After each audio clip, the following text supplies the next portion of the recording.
Kung ang tanong ay, paano nga ba mag-Gcash cash out? Hi mga palangga and welcome back sa ating YouTube channel, ang Mingcoms.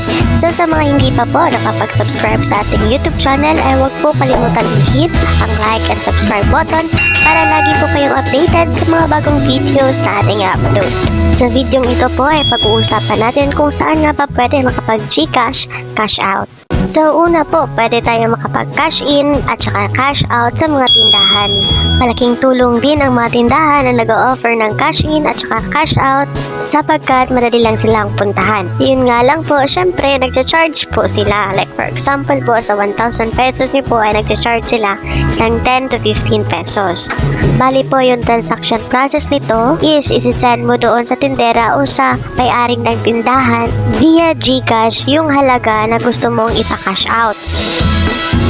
So, yung pangalawa po is through bank transfer. So, kung kayo po ay may bank account, tapos gusto nyo pong i-transfer yung laman ng inyong Gcash to your bank, is pwede naman po. So, yung transaction process po nito is, una po, open your Gcash account, tapos click po yung transfer, tapos po i-select yung online bank nyo.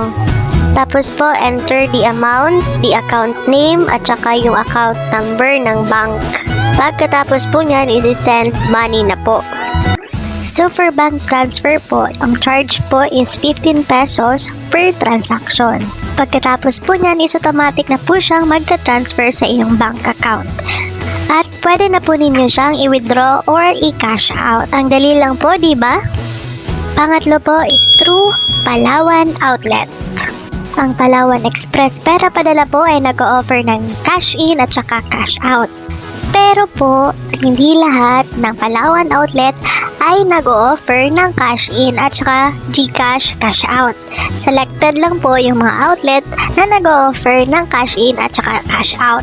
Panghuli po is sa mismong app po ng Gcash. Makikita natin doon yung mga partners ni Gcash na pwede tayo makapag-cash out.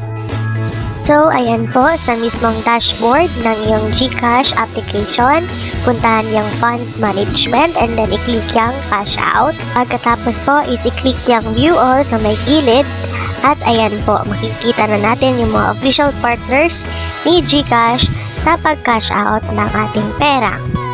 Nariyan po, makikita natin yung Villarica, Tampunting, Pure Gold at iba pang official partner ni Gcash for or Gcash cash out.